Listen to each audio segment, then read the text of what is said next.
The program features live coverage of an African safari and may include animal kills and carcasses. Viewer discretion is advised. Good morning as everybody gets up for the day, so the lions tend to go to sleep. This is Safari Live. And James apparently up in the morrow, and what a beautiful start to Spring Day. And happy Spring Day, everyone. My name is Byron, and on camera with me is Sebastian again this morning. Lovely start, beautiful sunrise, just disappearing behind some of those clouds at the moment, but I think a little bit later that sun will burn off those clouds. Now we've got another surprise for you, something just off to our right. One of my favorite animals. You might get a glimpse, a big bull elephant just standing, resting over there. I wonder if he's possibly sleeping. Now, elephants can rest and sleep while standing. Looks like he's chewing slowly, and I think he's just resting at the moment.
We are live. Hello everybody, I'm not sure if you managed to see that. I know that we've had a lot of technical glitches. I'm sorry about that, profusely sorry. But I don't know if you saw any of that, but that lioness just chased those 3 hyenas. It was extremely exciting, wasn't it, David? Yes, it was. And we might have to do a little replay for you in a little while. We'll see if we can manage that. It all just sort of calmed down. These 3 came through the clearings, popped out. The 3 lionesses on the termite mound watched for a while. And then this youngster, who I think is from the Marsh Pride, we think this is Yaya and her 2 youngsters. This youngster is missing the end of her tail, had a go at the hyenas, who are now looking at David. David, why are they looking at you? Anyway, I do apologize that we went away. We're not sure what happened. Apparently all of the power went, and then it came back. And here we are. Good. Let's have another look here. Just make sure that nothing too astounding is about to happen without our notice. This is how it sort of ended before she gave chase. And then the 2 hyenas turned round and walked away. And she charged them. And I don't think she's more than 18 months old. Maybe 2 years. Now she's looking totally disinterested. They'll need to be a little bit careful, the hyenas, as will she, because if all 3 of them turn around and have a go at her, she'll have to run. Her mother, who I think is her mother, and her sister are just looking on from the termite mound. There they are. That's it. Beautiful light there. Now the hyenas have turned their backs. Let's see what happens here. She looks like she may have lost interest. I mean, she got quite close to them and she actually whacked one on the backside. Alright. right, we're probably going to move on from here, everybody. We're hoping to go back across to the cheetah that we had yesterday. Unfortunately, we got caught in the largest storm, like I said, in the world. Well, possibly second largest. And unfortunately, the cheetah disappeared as we made our way back through the mud back to here. All right, let's go across to Scott. He's been out since 12 o'clock last night. Let's go and find out what he saw.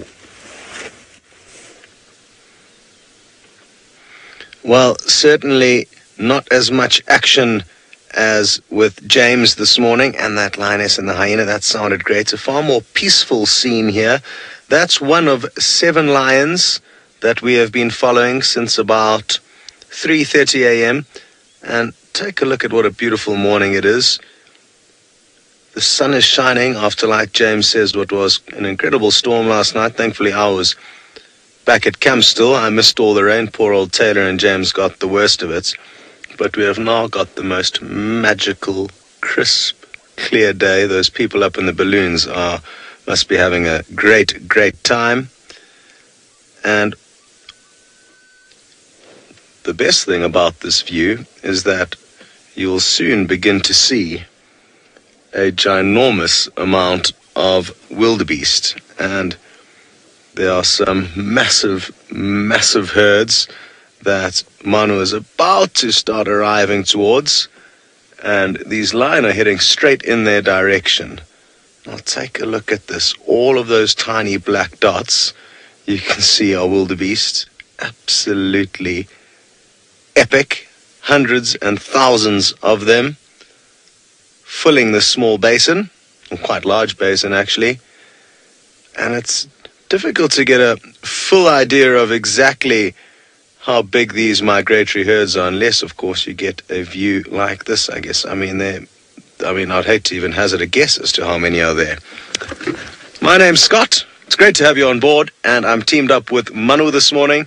We will be spending probably the whole morning with these lions to see where they go to sleep, so we can let Taylor know, so she's ready to be hot on their trail this evening. So those are our plans for now. And your plans are going to be jumping onto a vehicle in South Africa with Byron. Good morning, everyone, and welcome to Djuma.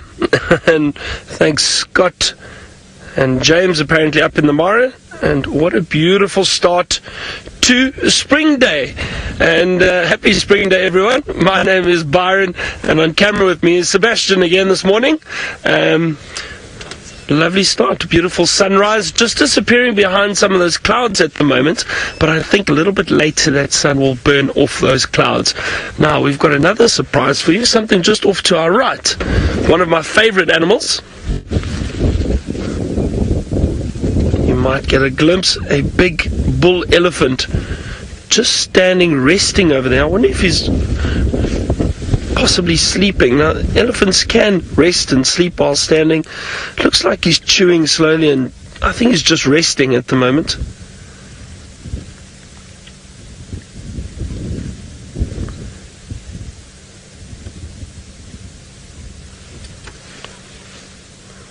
Now, there's actually, now that we've sat here for a while and I've just scanned around, there are actually a few elephant around. I just see these,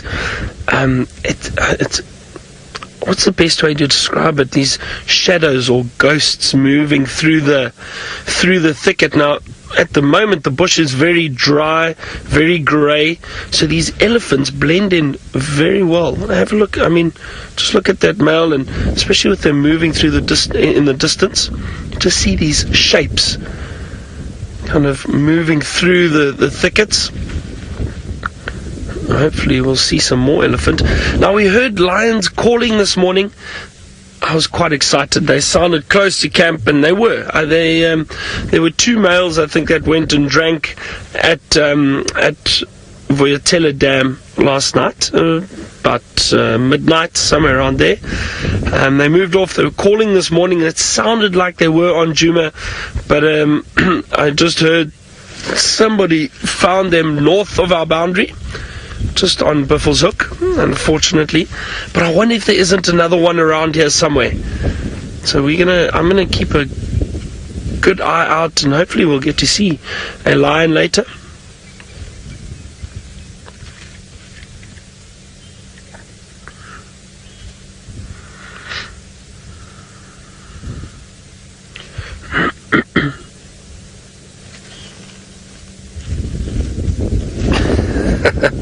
Apparently everybody is saying they enjoy my wonderful spring colours. I thought I'd splash out a little bit. Shed some colour for a spring day. There's very little out here, so for the moment, but soon the bush is going to change and transform into that wonderful lush greenery that we enjoy so much. From about probably December, after the first rains in October, November, you'll start seeing changes, and December becomes really, really green and beautiful. Sept, shall we continue? Let's see if we can get another view of some elephant. Yeah.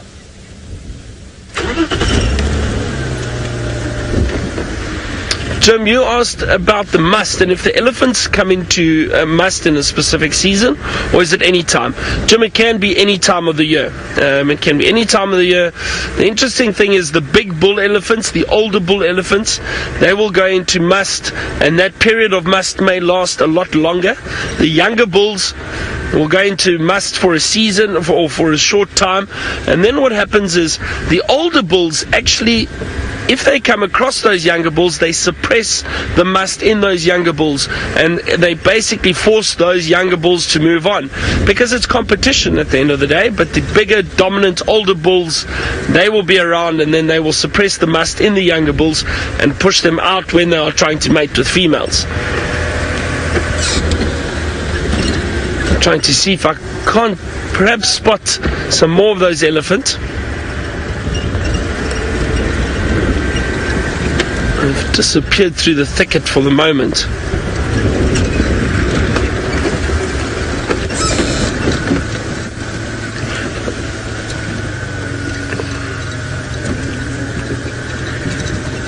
We're going to continue our search for any tracks of these lions that I heard last night. Hopefully I can find some, but in the meantime, let's head back across to Scott in the Mara, and he's got a beautiful tree he wants to show you.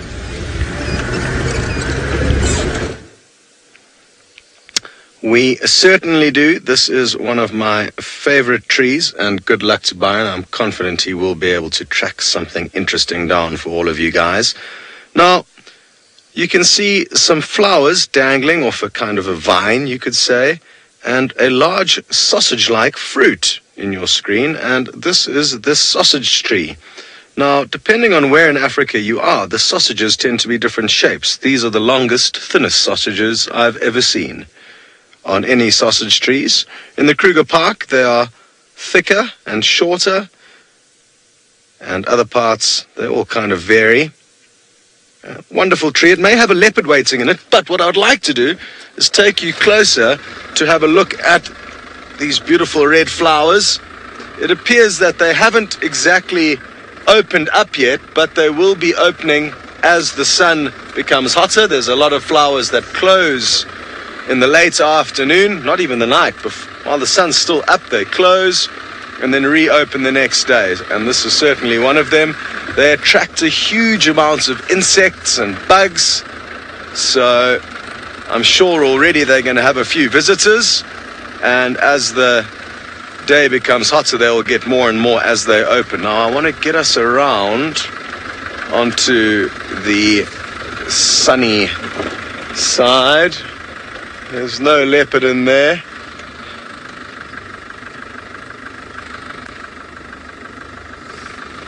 Hello, Lala. You would like to know if the sausages are edible? No, they are not for us, but they are for some animals. I haven't seen many animals eating on them. I've heard baboons do and elephants do, but I've hardly really seen it happen. Good. In Shangaan, there's a nice one here, Manu, a little bit closer, that's open, kind of on the closest part of the tree to us. Yeah, yeah, nice, right there.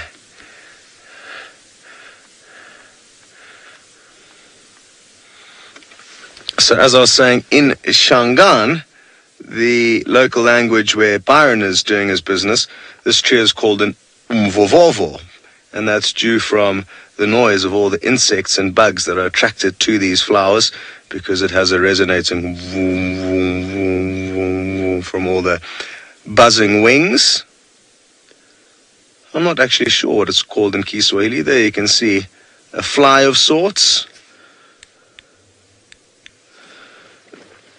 Hello, Nikki. You'd like to know what the sausage tree flowers smell like. And as far as I can remember, they don't smell very nice. Not that they smell very bad, but they don't have a hugely pungent smell. But what I'll do is I'm going to go and pick one up. There's lots of them actually falling. I've seen 2 fall from the tree since we arrived here. So what I'm going to do is go pick one up and give it a sniff and let you know exactly what it smells like right this second.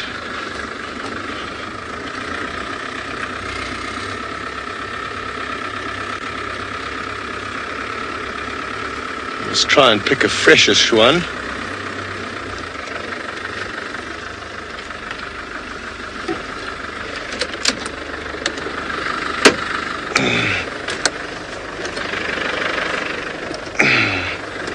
It's heavy.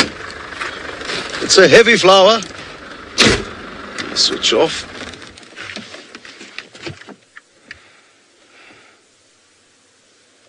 Check that out. Wheep. So they dangle like this, and this is quite appropriate for a spring day, the first spring day of the year. Now I'm going to go in for the little sniff test.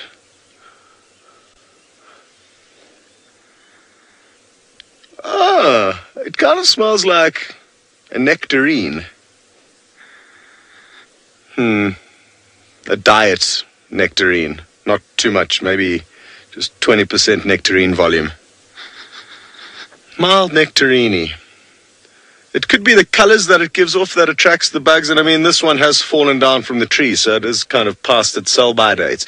I'm guessing the ones up in the tree are going to smell far better, and by the time they drop down, it means they've already done their business, and that all of the pollinators, all the insects have already come and taken off all the sweet-smelling pollen and dispersed that to the other flowers, thus germinating the seeds. Beautiful. Okay, well, we are going to leave you from one spring scene to send you to a spring scene with Byron, and hopefully he will be on the trail of some animals for you.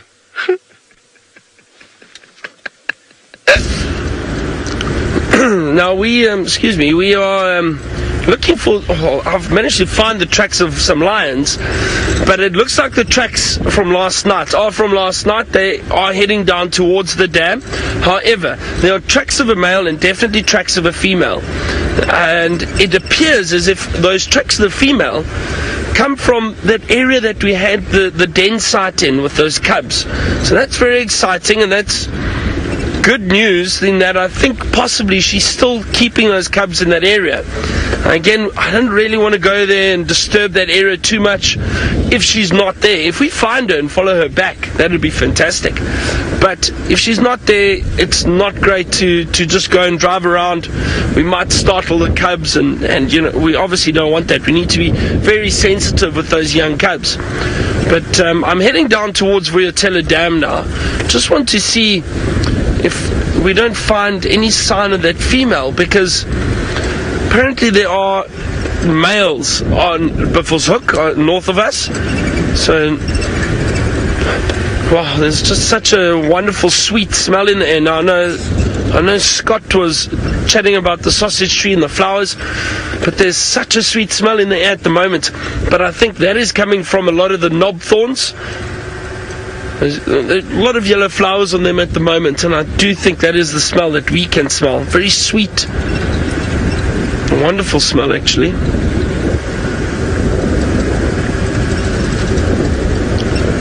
I'm just having a look around here. Let's see if we've got any sign, any tracks. You know, this dam gets so much activity during the evening. It's really wonderful, but we miss it because we're sleeping, and I mean, for example, last night there were lions, the night before there was leopard. Basically everything needs to come and drink at some point. So I don't see any tracks around here. Now, I wonder if they didn't just go down to the dam, drink, and then move on from there.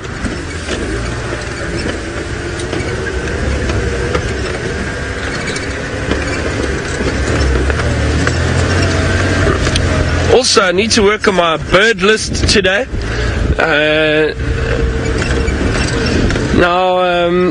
Noel was out yesterday, and Noel had an amazing drive. First drive on Safari Live. Well, she was here a few years ago, but really great drive, and she was really thrown in the deep end because she was by herself. There was some tech issues, rain actually up in the Mara, so it was quite tricky. And I think she did an amazing job. And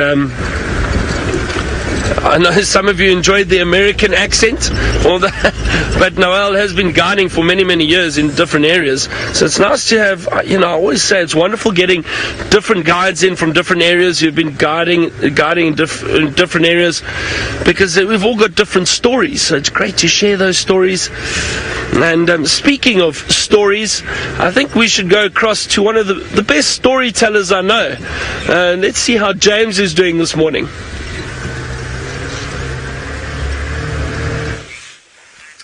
What we are doing this morning is driving through the mud and trying to tell stories to each other about how comfortable we were yesterday evening, aren't we, David? Mm-hmm. Yes. And on that termite mound there is a black-breasted snake eagle. Why it is standing on a termite mound is, not known to me. I can't imagine why it would want to sit on a termite mound, but there we are.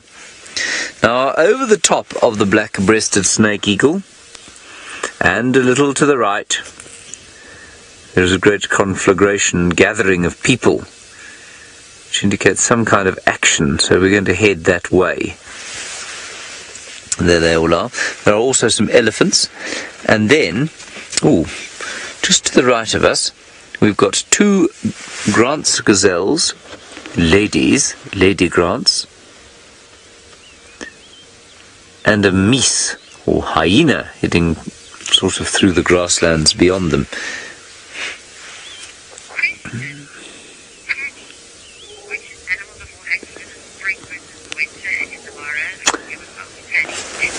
Tammy, sorry, I do apologize. You've had to listen to Rebecca talking in my ears because, she's quite loud sometimes. Tammy, you want to know about which animals are more active in the spring versus the winter? None, I'd say. The spring here is very different from the spring that they're going to have in South Africa. There's hardly any spring here because we're on the equator, or pretty much on the equator. And so what that means is that basically the climate is pretty constant, and so because it's so consistent, it's very unlikely that we'll get much change at all. Now, of course, this is my first time to experience this kind of change of seasons in this area, but yeah, it's so consistent out here that I really don't think much is going to happen. My earpiece is coming out. That's why Rebecca can hear herself talking. All right, let's continue along here. What a beautiful morning it is, yet again.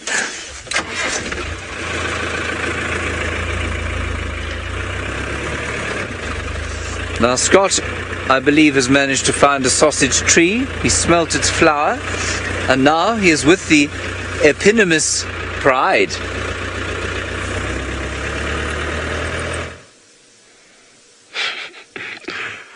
I'm glad James knows which pride of lion I'm with, because I don't. Only kidding. I think James thinks I am closer towards where the sausage tree pride spend their time. This could, of course, be the sausage tree pride. It would be quite fitting, seeing as though there's a sausage tree just not too far behind them. Not this one. That is a gardenia of sorts. A very thick bush indeed. Impenetrable, you could say. The cheetah love peeing on those. And I guess it's not just peeing, it's scent marking.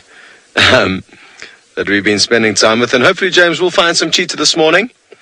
The lion, as you saw lying in the shade there, were looking very sleepy, and I'm thinking that we are going to mark the spot on the map so Taylor knows where to come, and head off and see if we can find anything else a little bit more exciting for all of you. So we just thought it would be very fitting if we could say goodbye. Thank you for having us. please provide Taylor with action this evening. It was 3 lioness, 2 young males, and 1 big male. But it's an interesting pride, this. I mean, last night we fairly certain we spent time with them, but there was no sign of a lioness with a crooked tail. I mean, yesterday morning, rather. She came onto the scene last night. At one stage there was 5 lioness. Now there's only 3, so where the other 2 have gone, I'm not too sure. There's obviously a lot of chopping and changing. Possibly 1 or 2 of the lioness have got cubs. That's why they're not staying with the rest of the pride. Maybe if they've just given birth to cubs, they'll be doing their own thing until the cubs are big enough to introduce to their other pride members. That's not uncommon. And that, I guess, is a possibility, but certainly they are hard to work out, all the prides of this area. At least it is for me. Well, it seems like Byron needs your help. He still hasn't had any luck finding lion, so I guess the more people on his vehicle helping him to search, the better. Have you got it there, Sam? Oh, there's just a little quail, everyone. You've joined us at the right time. Just off to the left. It is so well camouflaged. It's moving through the grass. You know what, Seb? I think it's in the center of the screen there somewhere. It was moving through there. We might only get movement. Hold on.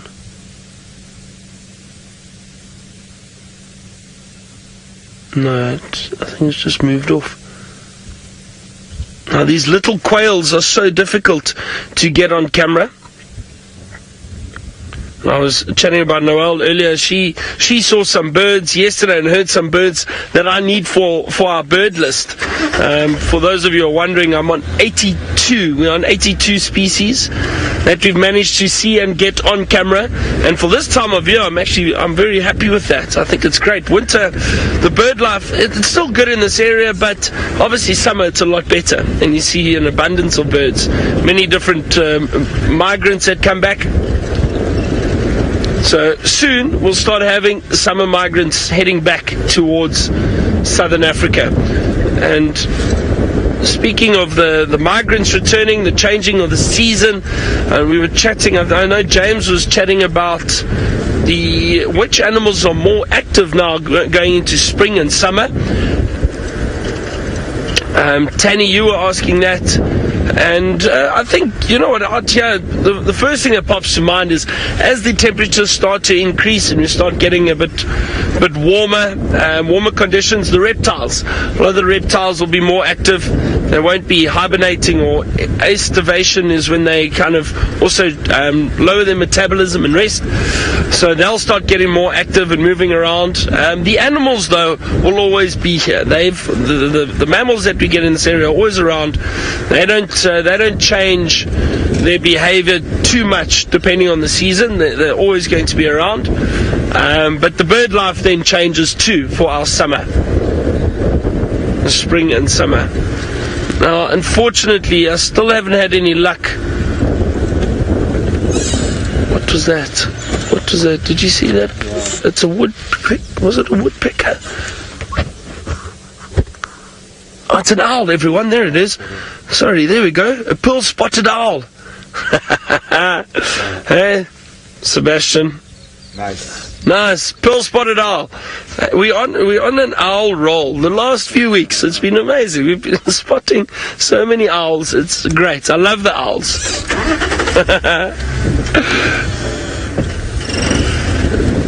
That made my day, because it was so quick, just a glimpse. I was like, but that's not a bird we see often. The flight pattern's different. So great to see a little pearl-spotted owlet.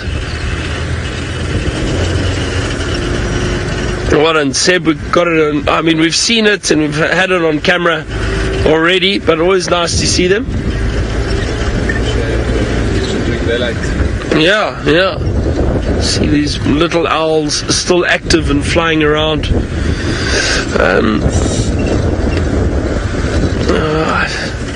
I think all these lions have possibly crossed our boundary. But I'm going to loop around once or twice just to make sure, just to double check. Maybe we find that female. That would be great. The one with the cubs.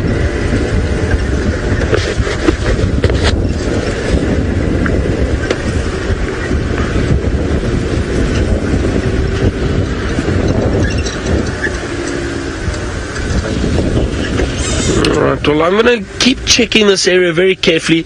Let's just have a look and see and make sure there aren't lions left somewhere on our side. While we do that, let's head back to James and find out how his morning is going. Apparently he's got vultures. I have got vultures. I've got a dead tree with lots of vultures in it. There they are. Let's have a look at which species we've got here.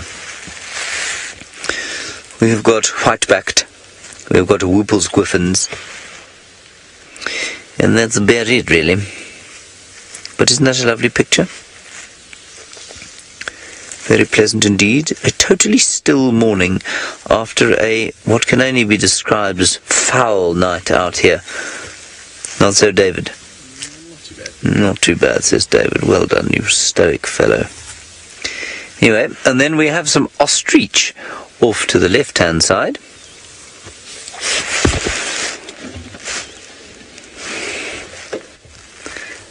There they are. I initially thought that they must be stumps because they had their heads down, but they are in fact the world's largest bird. Not the world's largest bird ever, mind, but the world's largest bird now. What's also quite interesting is that they can weigh, a big male apparently can weigh up to 100 kilos, so probably those females sit at around 80. And they reckon that the heaviest flying bird ever is obviously long since dead, but the heaviest flying bird ever weighed about 80 kilograms. Can you imagine an 80-kilogram bird gliding over your head? I'm sure it must have been I'm sure it must have done quite a lot of gliding rather than actual sort of flying about and hovering like a hummingbird. But that is terrifying. I'd have been scared, wouldn't you, David? Yes, you would. Good. Okay, on we go.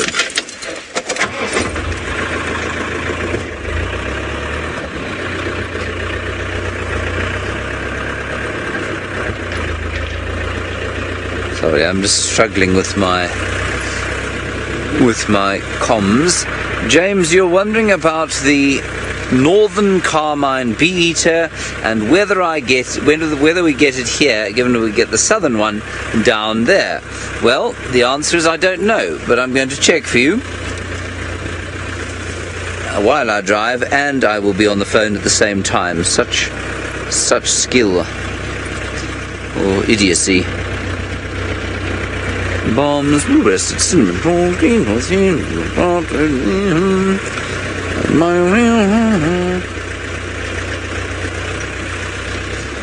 yes, carmine bee-eater. They are not found in this area, but I'll show you a map of where they are found. There, you can see it. Can you see it, David? Is it a bit reflective? It's alright, does it? Okay, so that area there, excuse my dirty fingers, but it's been a muddy evening, that is where the Mara is, just over there in that white patch. And so the northern carmine bee-eater not found in the Mara, but certainly found in parts of Tanzania, and possibly even on the slopes of Kilimanjaro from that map. Good. Glad we answered that one. Thank you, James. But we might actually get the southern one here. Let me check. Back. Southern. Map. It has been seen once or twice in this area, but mostly to the western side of Lake Victoria and down into Tanzania. Very interesting. I had no idea. Thank you very much.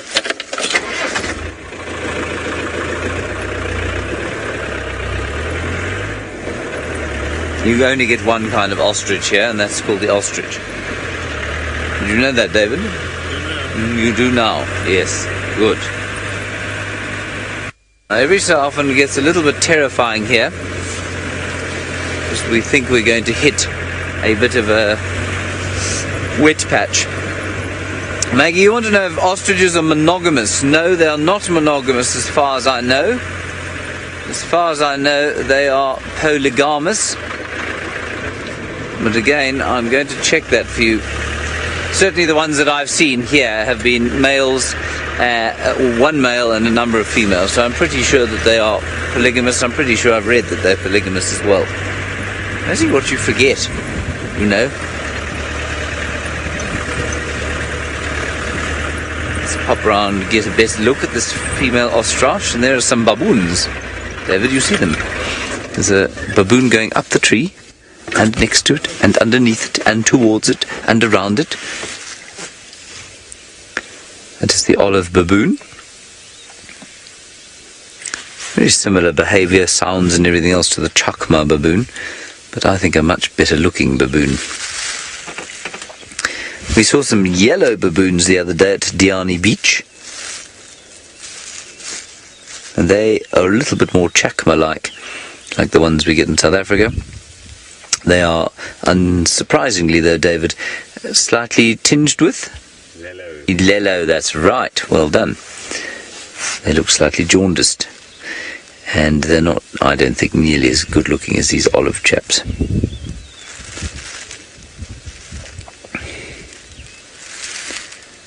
And they'll just be looking for bits and pieces underneath the soil there, coming up, termites possibly, some grasshoppers, maybe the odd root, rhizome. Extremely variable diet, and basically eat whatever they can get hold of. I'm feeling about the same, David, aren't you? I might eat anything I can get hold of as well at this stage.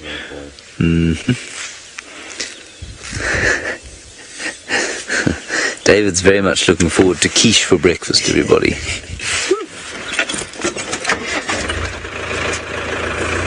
Let's carry on.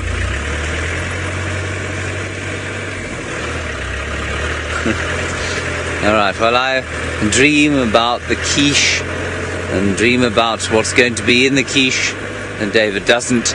Let's head across to Byron, who I believe has got number 183. No, less 100. Well, James, we are indeed searching for 83, number 83 on our bird list. And the birds are here. Yeah, there are birds we still need that I know. We hear them. Yesterday, Noel heard the Birchall's Kukul, the black-headed oriole. We don't have those. There was, what others? There's some at Chitwa Dam too. Pied wagtail. We need a heron. We don't have a heron, a grey heron. That's at least, yeah, I mean, if I could get to 90, that would be great. I'd be very happy with that. I wonder what James thinks of my spring attire. For those of you who have joined us and thought I've lost the plot completely, it's spring day, everyone, so we thought we'd add a bit of colour. Apparently there's some wonderful puns that are going around at the moment.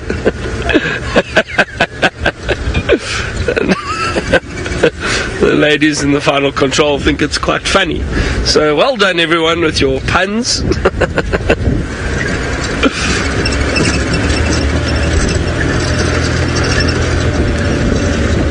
Now, unfortunately, it does appear as if all those lines have crossed our boundary.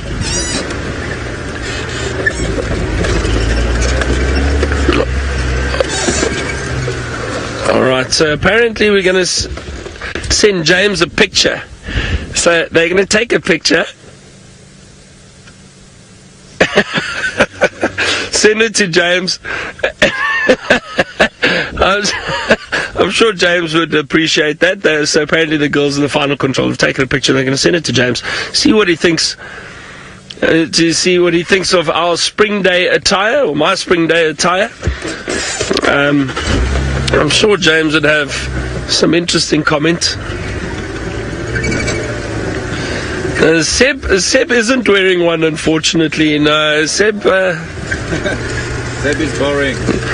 Seb is not as colourful as I am this morning. Always colourful. Seb says he's always colourful.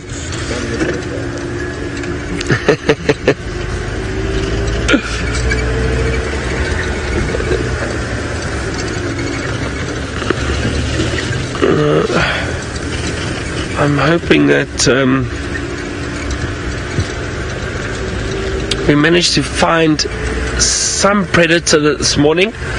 Now, there was young Shungile was seen I think 2 nights ago apparently by one of the other guides, and she was heading onto Djuma, so that's exciting, and that's great news that young female leopard is Shungile, and she's still around, which is always great to hear.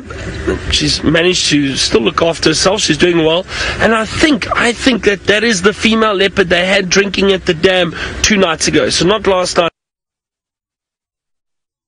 drinking at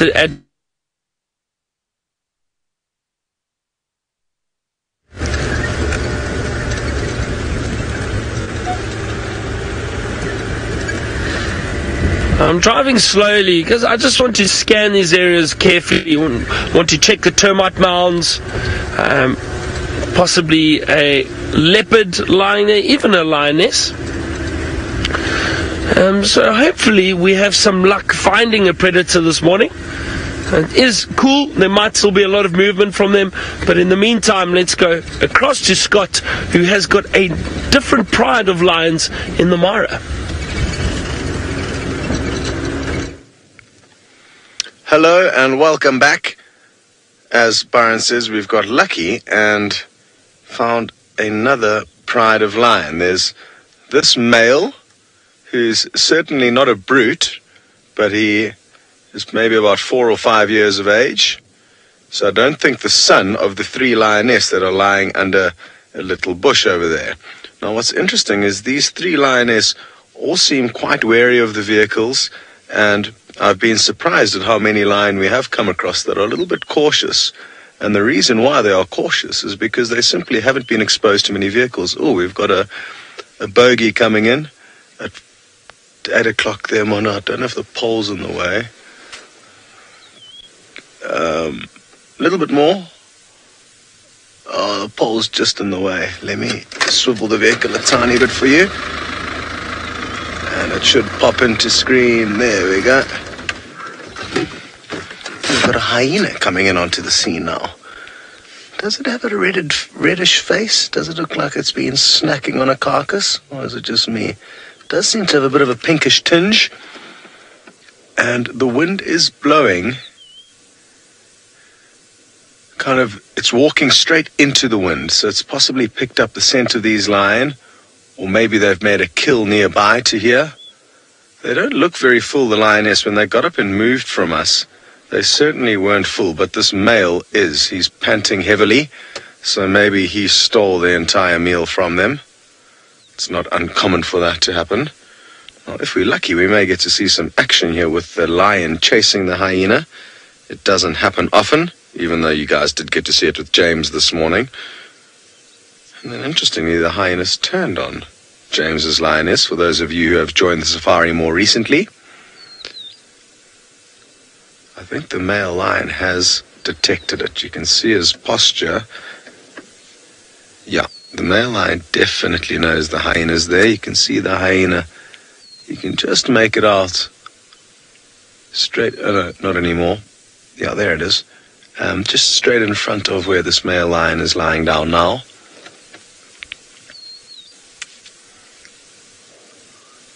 Good stuff. So we are getting very, very lucky. Let's hope Byron also has some luck on top of those termite mounds. It is a great place to scan and check for predators, especially in the Sabi sands, where there's quite a few prominent termite mounds. That creates both a warm and advantageous viewpoint where they can chill out and scan for prey and any threats.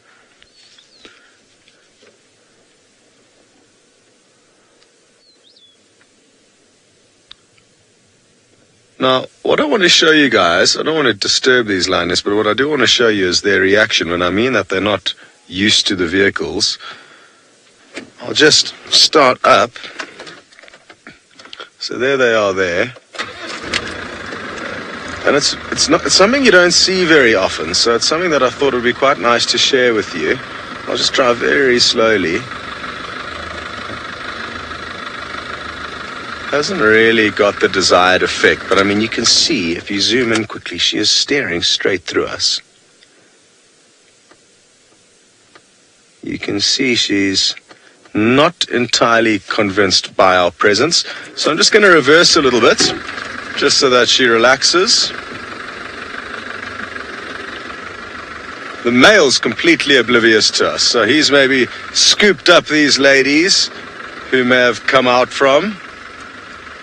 Hello to Brett. You would like to know how far away from a lion can you be and still hear it roaring? And about 5 miles, 9 kilometers on a still evening. Of course, the weather and wind and those kinds of things play an impact on how well you'll be able to hear it, as well as the fact, the simple direction that the lion is facing. If a lion is facing you or facing away from you, it's going to sound like a very, very different thing. And that's even what I've realized from when lions are around us calling. Just this morning, we were lucky enough to hear some other lions roaring. And both times were really incredible. But the second time, when the male lion was walking straight towards us, was noticeably louder because he was facing straight towards us, whereas the first time he was facing not directly away, kind of perpendicularly away from us. So there's a lot of variables that go into it, but around 5 miles is the answer. Good to have you on safari, Brett.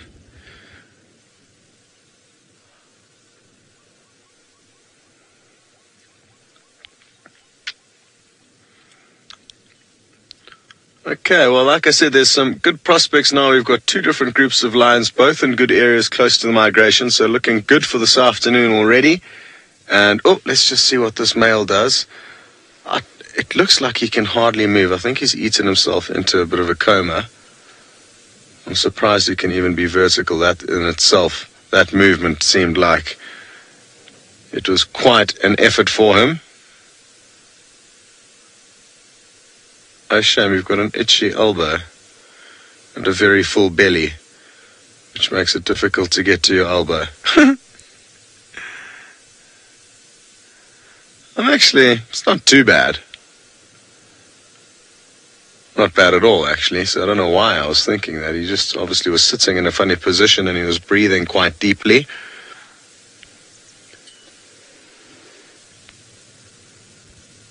Really, really interesting stuff. I think there's such a large portion of the Mara Triangle where there's massive, massive blocks with no roads through them. And I think there's a lot of unknown lions in this part of the world, and that's where we've been getting lucky on our nights out the past couple of nights. And I'm really enjoying this area. I think it's an area that we need to work more and get to know a little bit better. Speaking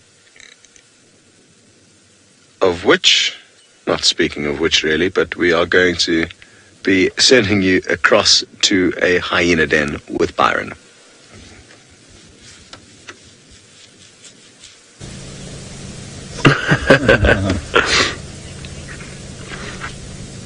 Now, we were searching termite mounds for some predators, but we've found a scavenger on a termite mound, and we're at the hyena den now, and I'm so happy we managed to find this adult hyena with the cubs. I'm just trying to look. I haven't seen these cubs yet, and they're busy suckling. I just see is it just the one? I'm actually not sure. I think it is just the one youngster. You can just see the head. Every now and then it moves. We've just got here, so I haven't seen any others yet. And they've got their backs to the den. Well, the cub has got its back to the den and the female got its back to us. So we can't actually see from the other side, but we're just going to sit here patiently and wait, and then hopefully we'll get a view of that little one. I'm so happy because this is the first time I've seen this little one. For some reason, every time I've come to the den, we haven't had much luck. The adults are away scavenging, looking for food.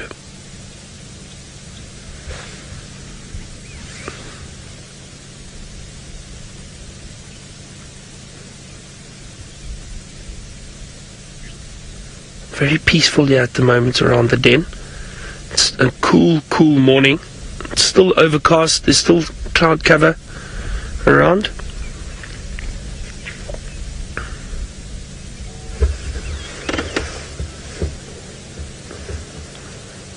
And Elizabeth, you said you were so hoping to see these hyena cubs or the youngsters. So I'm so glad you are watching and we are able to show them to you.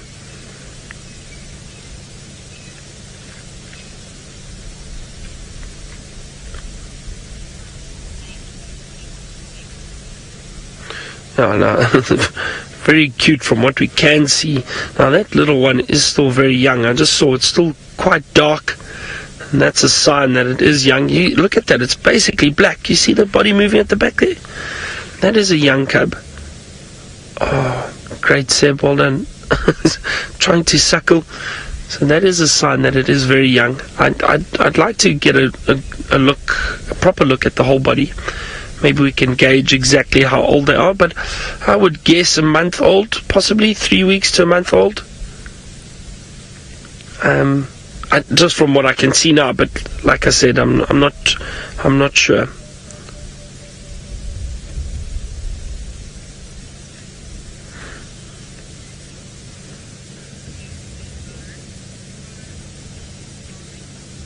OD farming, we're not that close to them. Well, actually, you know what we are? We're probably about 20 meters away from them. So close enough that we can get a view, but not close enough that they feel threatened or that we're encroaching too much on their den. So there's with the den site in general, we've got to be sensitive. And it's like lion, leopard, hyena, wild dog. You never try to go too close. Try to go as far as you can to get a view, and stop there. You never want to get too close and disturb the animals. So where we are now, they feel completely comfortable and happy and relaxed, which is what we want. We don't want to interfere with the animals at all.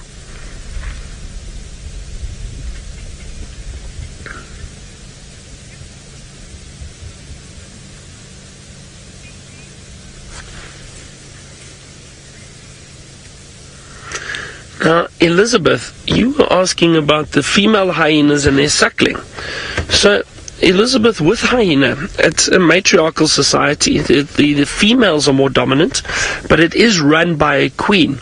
So the alpha female, the queen of a clan of hyenas, she is usually the only one that will give birth to cubs.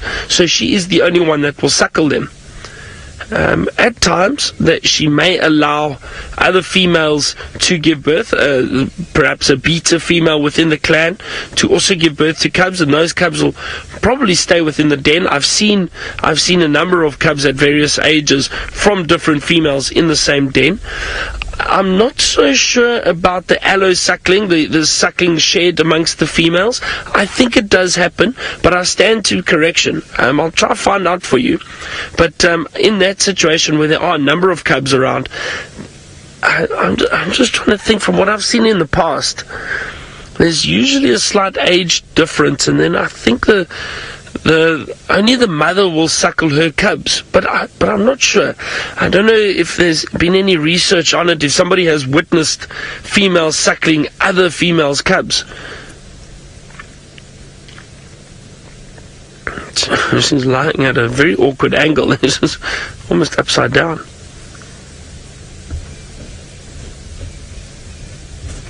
Now, from what I've seen in the past, when I've got to den sites, it's only been the adult female who she will suckle her own cubs, whoever the mother is. I haven't seen other females come and allow cubs to suckle from them.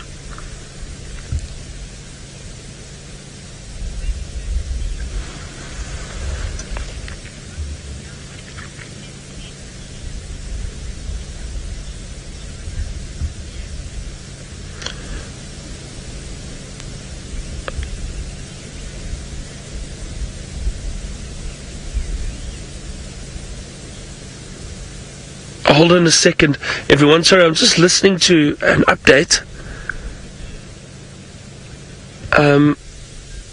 Sorry, just hold on a second for me.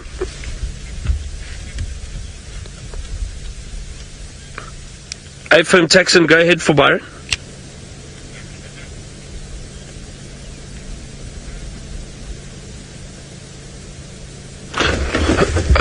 Sorry, everyone. Okay, everyone, you know what? Terribly sorry. I think let's quickly go, because apparently there's some wild dogs that are running through the property. I will come back to this Hyena Den again, but you know, wild dogs we don't get to see very often. And hold on a second. I think they're running. Let's see.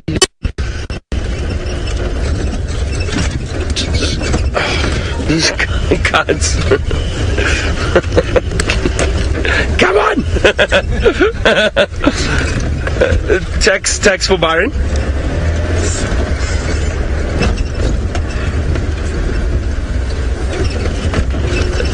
Tax in for Byron.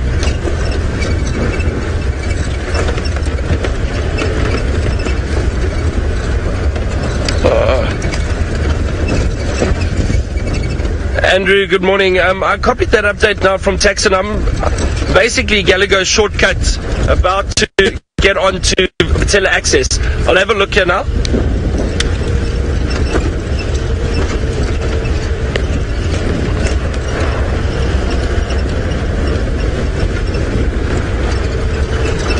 Copy, I hope so. Thank you very much. Okay, so what happened, everyone, is these wild dog was spotted by staff coming into work at Djuma. So there's no game drive vehicle around there. Sorry, I'm just trying to fix the seat. What bird was that? I don't think we have that. Well, no, this is always exciting, because wild dog is probably, for me, the most exciting predator to follow.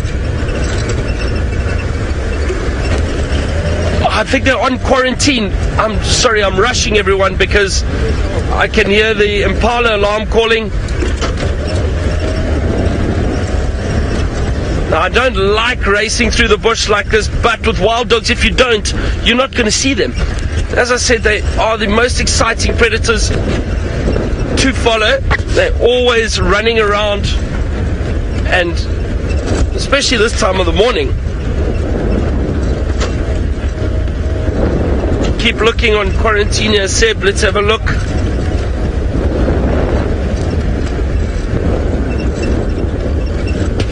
Come on. What's that? Oh, wait, hang on, leopard. Leopard, everyone. Yeah. I just spotted a leopard too. And I wonder if these wild dogs have run through here. Oh, it's all happening now. Oh no. I'm scanning around for these wild dog too, but you know what? The monkeys and the Impala we heard, I think they're alarm calling at this leopard. Is this not? I think this might be young Hosana. I'm not sure. It looks like a young male. Anyway, doesn't matter. Let's get a view of this leopard and follow him. Oh, young male. How exciting is this? Oh, there we go. Look at that. Hey? Hold on, I'm going to move for a Seb. Sorry, let me try to follow this leopard a bit and see where he's going.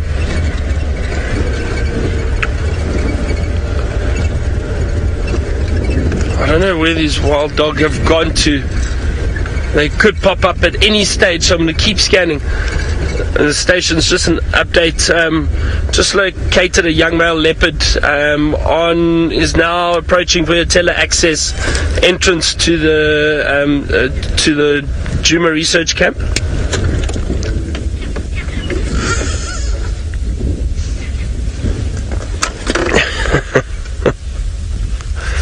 No sign of those wild dog yet. This is so exciting. Hey, what a nice surprise. Spring day.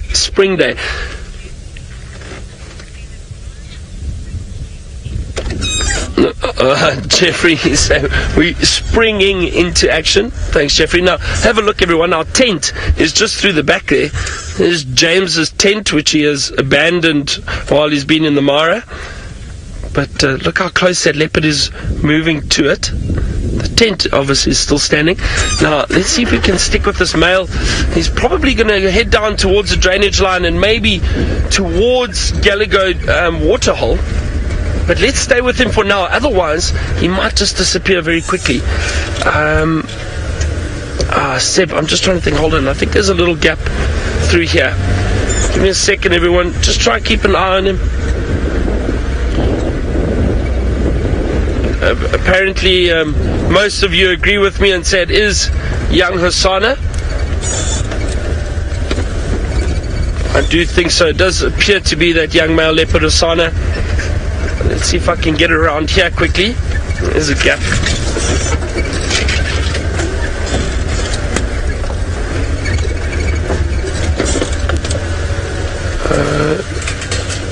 Let's just wait here a second. Where did he go? He was heading in this direction.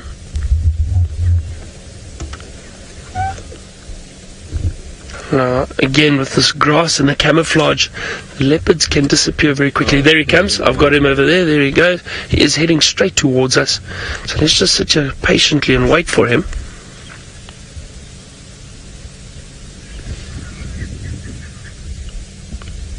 See, now I think the reason why he's moving so quickly too is because the monkey's alarm calling, he doesn't like, leopards don't like attention being drawn to them too much, so he's most likely trying to get away from those monkeys, get away from those alarm calls. Where did he go now? He's still there, he's moving off to the left. I'll get view of him shortly. There he comes. Oh, wonderful. Well, we said we were going to try and find a predator this morning, and fortunately for us, a beautiful male leopard, young male leopard.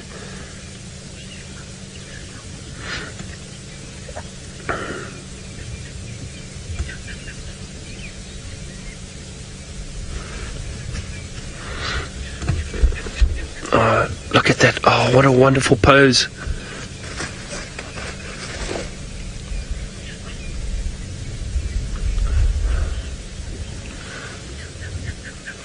Nikki, you say, I wonder if he smelt the dogs.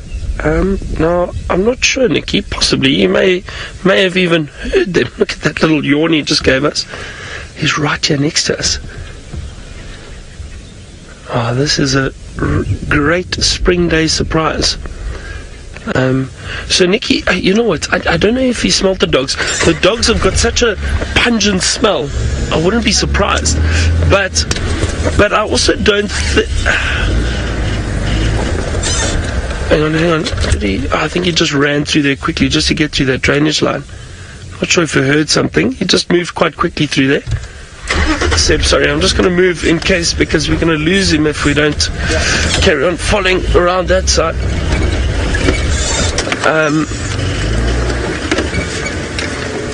So Nikki, I was thinking that if he did see or smell those wild dogs, I don't think he'd hang around, and he'd most likely head up into a tree, because the wild dogs, working as a pack, they often chase leopards. I've seen it before, and with him being a young leopard, he'd be a bit cautious of the wild dogs.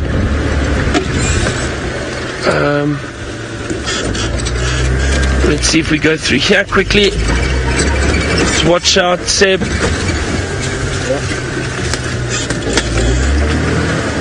Where did he go? Can I squeeze through here, Seb? You think, can we...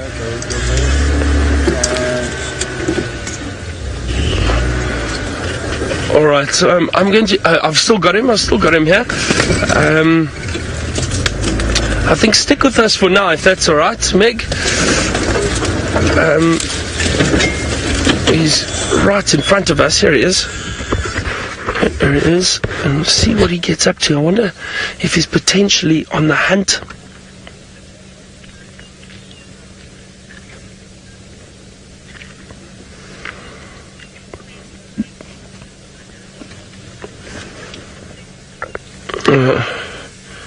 Rebecca Smith, you say it looks like he's on a mission. It does look like he's on a bit of a mission. But, as I was saying earlier, these cool conditions, I said, the predators will still move around in the morning because it is still cool. Ideal conditions for them. Hold on, I'm going to move forward a little bit. Oh, please go lie on top of the termite mound for us. Just having a little seat.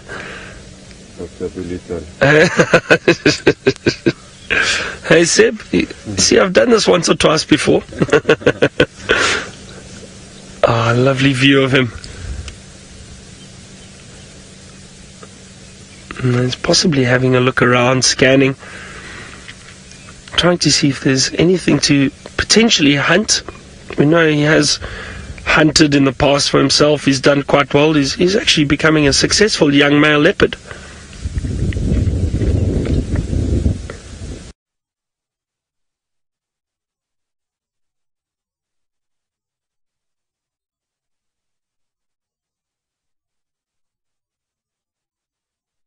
Gremlins, everyone, just a few signal issues, all fixed and sorted now, but we're still with our young male leopard, and he's giving us a great show, walking along the road, nice, out in the open. What a treat, what a treat. I'm so happy about that. Seb, I think we did well this morning, sir. Let's say thank you to the wild dogs. Yeah, thank you to the wild dogs, actually. We didn't get to see them. We didn't get to see the wild dogs, but we heard that they ran through the area, so we raced to see if we could find them. But we didn't have any luck. Hold on a second, I'm just going to drive off road here quickly. No, wait, I'm not going to. I'm not going to, Seb. I'm going to stay this side. So we tried to follow up on some wild dogs. We heard alarm calls, monkeys alarm calling an impala, and then we found the leopard. So that was a nice surprise.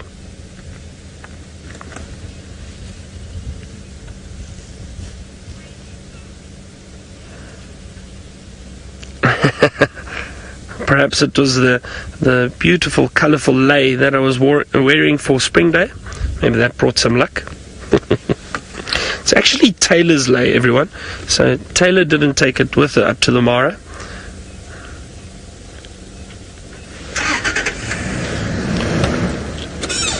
I'm just going to try reposition. Hold on a second.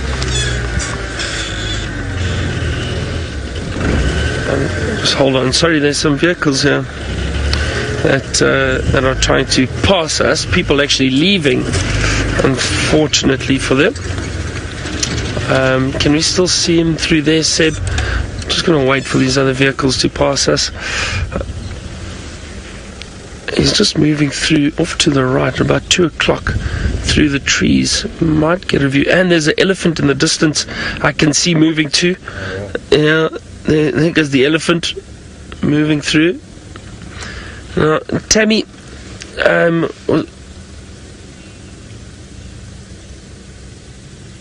so Tammy, I'm not sure how much, just getting back to your question earlier, I'm not sure how far I got or how much you heard of my answer. We're chatting about leopards and them facing extinction. So basically, I'll try to read up a little bit about it. Now, the numbers of leopards have definitely decreased over the years, and that's by man's encroachment on natural habitat, hunting and poaching of leopards and that for pelts, and farmers killing leopards because leopards kill livestock. But that again goes hand in hand with the encroachment of their natural habitat. So there has been a decrease with leopard populations. However, leopards adapt very, very well. They are not facing extinction at all, not at all, but we do still need to constantly work at conservation and saving these animals, not just the leopards, lions, wild dog, rhino, elephant, all these animals, all the animals we see out here, because through people coming on safari and guiding in shows like Safari Live, all of this raises awareness for conservation. Now, the leopard populations are very widespread throughout Africa, and they are found in many different areas. But there's actually very little known on the exact number of leopards in the wild to this day, and the reason for that is because they are so secretive, they are so elusive. So they're not facing extinction, but we do still have to be very cautious, very careful that we look after our leopard populations. But the numbers have definitely decreased in the past year, 10, 20 years. Definitely the numbers have decreased. So we've got to be cautious and conscious of conservation for these wild animals. I'm just going to try and move forward quickly and get another view of him.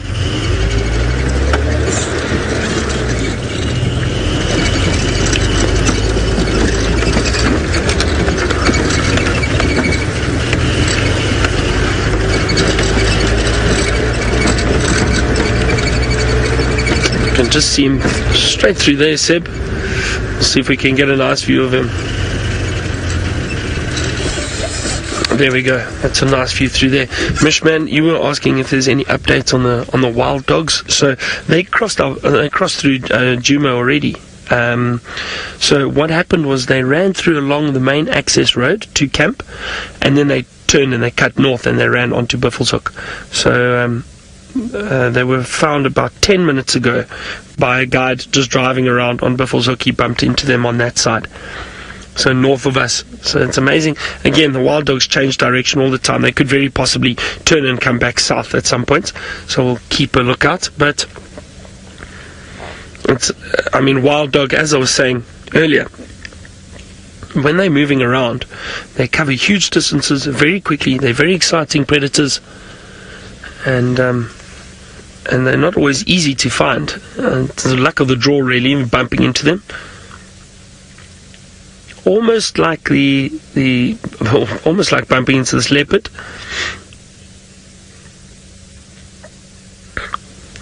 Okay, well, I'm going to see if we can stick with this young male for a little bit longer and see what he gets up to. Now, let's go across to my friend Scott, and as opposed to spots, he's got stripes in the Mara. Yes, they do indeed have stripes, and they are heading away to us, which is one of their most hypnotizing views, I feel. The rear end of a zebra, I feel, can suck one in. Not so much, these definitely do have some kind of a hypnotic effect on me, at least. But the type of zebra that you get further north in Kenya, the Grevy's zebra, is far more hypnotizing. It's got thinner stripes and more of them. Oh, these some stallions that are about to kick one another about to work out who's the boss. It seems like this is the case. A boys' group, and they will from time to time practice sparring for when they do in fact want to have some ladies of their own. I want to try and get ahead a little bit because there are some zebra coming towards us. Their faces have also got a beautiful patterning if you look very closely at them. So let's see if we can get some frontal shots.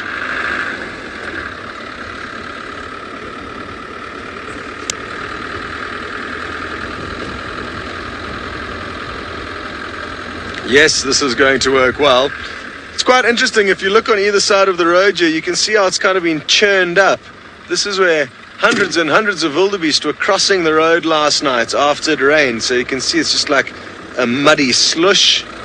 And then on the left here as well, you can see the impact of what hundreds and hundreds of hooves on wet, muddy soil.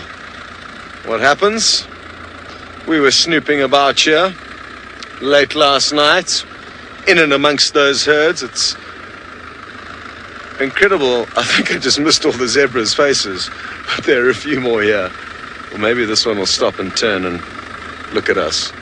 Stop and turn and look at us. Ooh, you nearly did. Little tease. Ah, perfect. Hello. I was only kidding, you're not a tease. You're a real sport. And look at how crisp and clean they're looking after all that rain we got last night. Now, I hope Byron has some zebra somewhere near him. Take a close look at the stripes.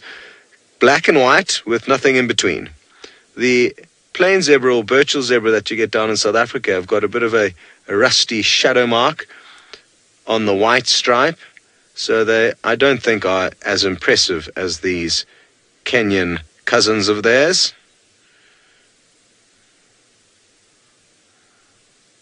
Yes, we were talking about you. Very impressive coat.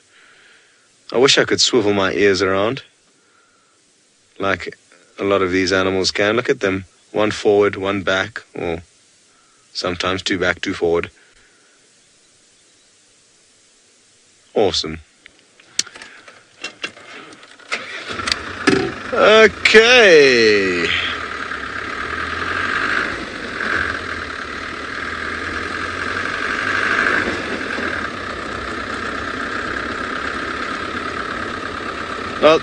Now this is very interesting.